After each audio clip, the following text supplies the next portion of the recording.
భార్యాభర్తలు ఉన్నారు. భర్త పేరేంటి? అబ్రహాము. భార్య పేరు శారా. చెప్పాలి నువ్వు కూడా. భార్య పేరేంటి? శారా. భర్త పేరు అబ్రహాము. వీళ్ళిద్దరూ కుర్రోళ్ళ? ఏమనొస్తులా? ఏంది వీళ్ళిద్దరు? ముసలి వాళ్ళు. వీళ్ళిద్దరు కూడా బాగా ముసలి వాళ్ళు అయిపోయారనమాట. అయితే వీళ్ళకి చాలా సంవత్సరాలు అయినా కూడా పెళ్ళయ్యి పిల్లలు లేరు వీళ్ళకి. ఎవరు లేరు? పిల్లలు లేరు. అయితే దేవునికి ప్రార్థన చేశారంట. యేసయ్యా, అయ్యా మాకు పిల్లలు కావాలయ్యా, మాకు ఎన్నో డబ్బులు ఉన్నాయి, మా దగ్గర ఆస్తి ఉంది, అన్నీ నువ్వే ఇచ్చావు. చాలా ఆస్తి ఉంది అబ్రహాంకి. చాలా డబ్బులు ఉన్నాయి తన దగ్గర. చాలా గొర్రెలు ఉన్నాయి, మేకలు ఉన్నాయి, పశువులు ఉన్నాయి, అన్నీ ఉన్నాయి. కానీ ఏం లేవు వాళ్ళ దగ్గర. పిల్లలు లేరు.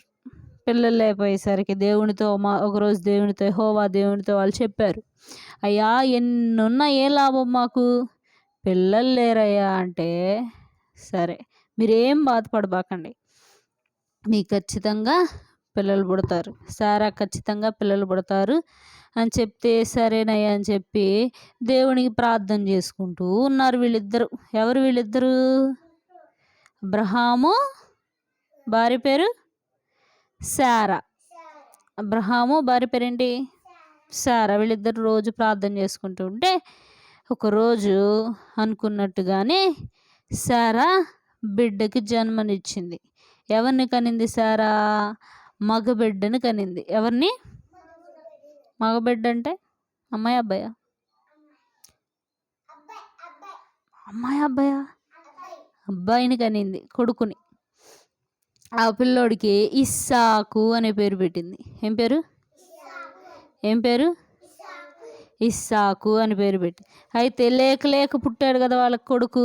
వాళ్ళ పిల్లోడిని బాగా చూసుకునేవాళ్ళంట. పిల్లోడికి ఏం కావాలంటే అది ఇచ్చేవాళ్ళంట. తను ఏం అడిగినా ఇచ్చేవాళ్ళు. ఎక్కడ తీసుకెళ్ళమన్నా తీసుకెళ్ళేవాళ్ళు. తను బాగా ప్రేమగా చూసుకునేవాళ్ళంట ఇద్దరు. ఎందుకు అంత ప్రేమగా చూసుకుంటున్నారు పిల్లోడిని? ఎందుకని? వాళ్ళకి పెళ్ళైన వెంటనే పుట్టాడా పిల్లోడు? పెళ్ళైన వెంటనే పుట్టాడా? పెళ్ళైన చాలా సంవత్సరాలకు పుట్టాడు తన పిల్లోడు. ఎన్నో ఏళ్ళు గడిచిపోయింది అప్పుడు పుడితే పిల్లలు.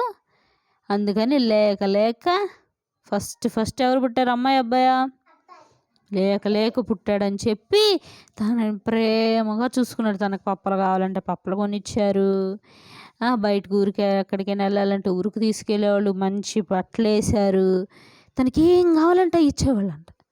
అయితే ఒకరోజు దేవుడు పైనుంచి చూస్తూ ఉన్నాడు. చూసి, అబ్రహాముకి నా మీద భక్తి తక్కువైనట్టుంది నాకు తెలిసి, ఒకసారి టెస్ట్ చేద్దాం అని యెహోవా దేవుడు పైనుంచి అబ్రహాముతో అన్నాడంట. అబ్రహాము, నీకు కొడుకు పుట్టాడు కదా, ఆ కొడుకుని నాకు బలివ్వు అన్నాడంట దేవుడు. బలి అంటే ఏంటి తెలుసా? బలి అంటే ఏంది? బలిపీఠం కడతారు చెక్కలతో కట్టి, దాని మీద పిల్లోని పెడతారు. పిల్లోని పెట్టి కత్తితో నరికేస్తారు, లేదా మంట తీసుకొచ్చి పెడతారు. అది బలి అర్పేయడం దేవునికి. అప్పట్లో అలా బలి అర్పించేవాళ్ళు. గొర్రెల్ని, మేకల్ని అవి అర్పించేవాళ్ళు బలిగా. కానీ ఇప్పుడు దేవుడు ఎవరిని అర్పించమంటున్నాడు? అలాగా గొర్రెని, మేకని ఇవ్వమన్నాడా బలిగా? ఎవరిని ఇవ్వమన్నాడు? చెప్పాలి. ఎవరిని ఇవ్వమన్నాడు? ఇస్సాకుని ఇమ్మన్నాడు. ఇస్సాకు ఏమవుతాడు అబ్రహాంకి?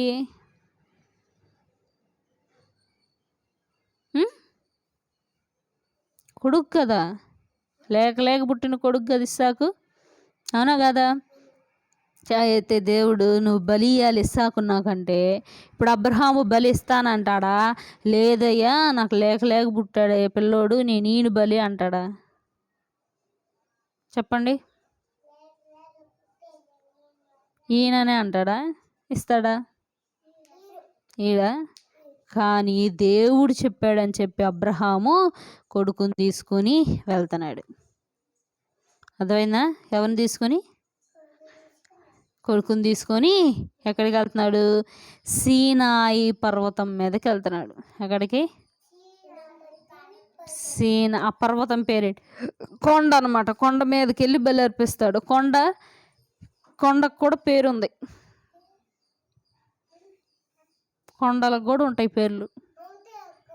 అలాగే ఆ కొండ పేరేంటి? సీనాయి.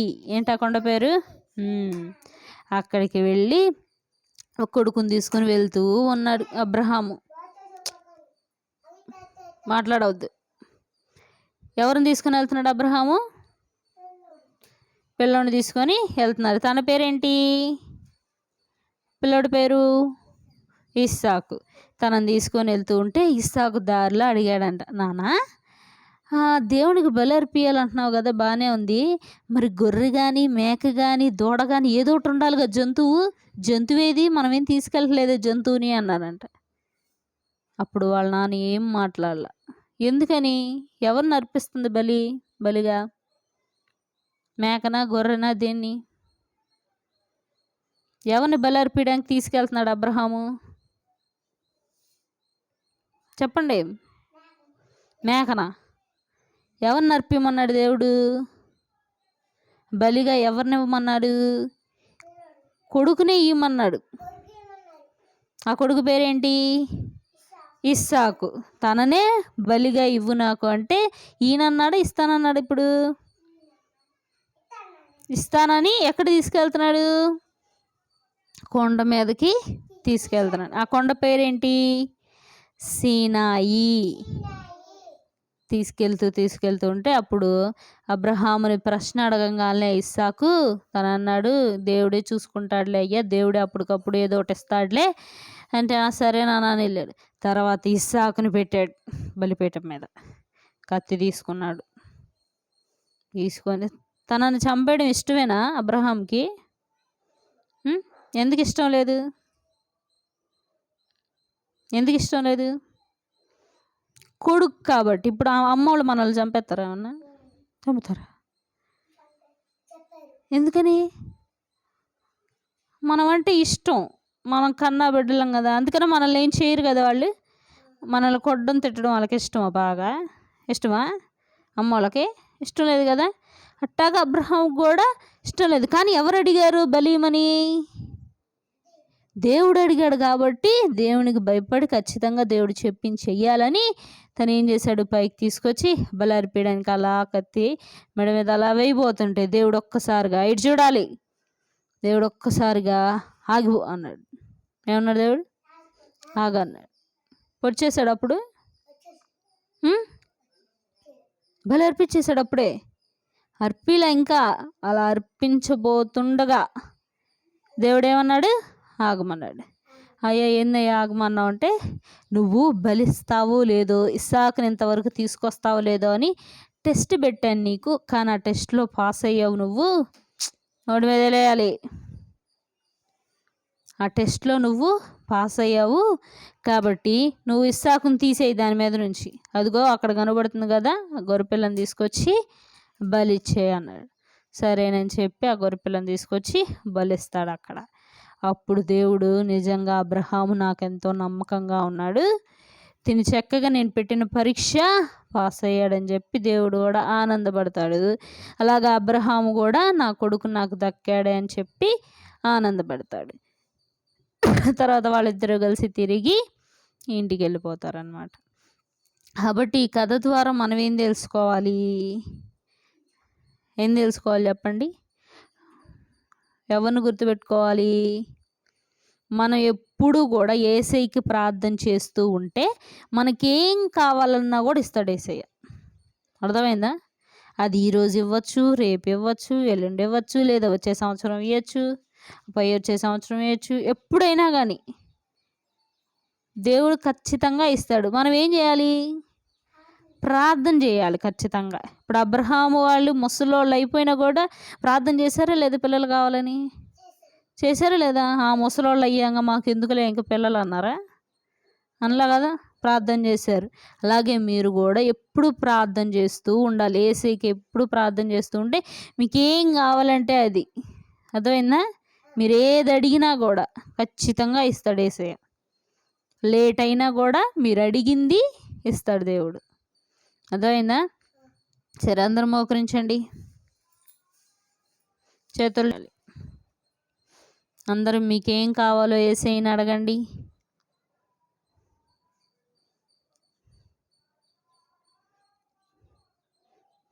కళ్ళు మూసుకొని ప్రార్థన చేయాలి. మీకేం కావాలంటే అది అడగచ్చు యేసయ్యని.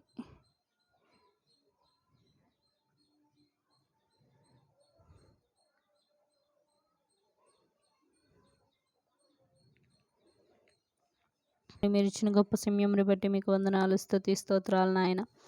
ఎంతోమంది ప్రభు ఈ రోజును చూడకుండా తండ్రి నశించిపోవచ్చుండగా నాయన, మీరు మమ్మల్ని అలాగ చేయకుండా మమ్మల్ని ఎప్పటికీ సజీవ లెక్కలో ఉంచారు.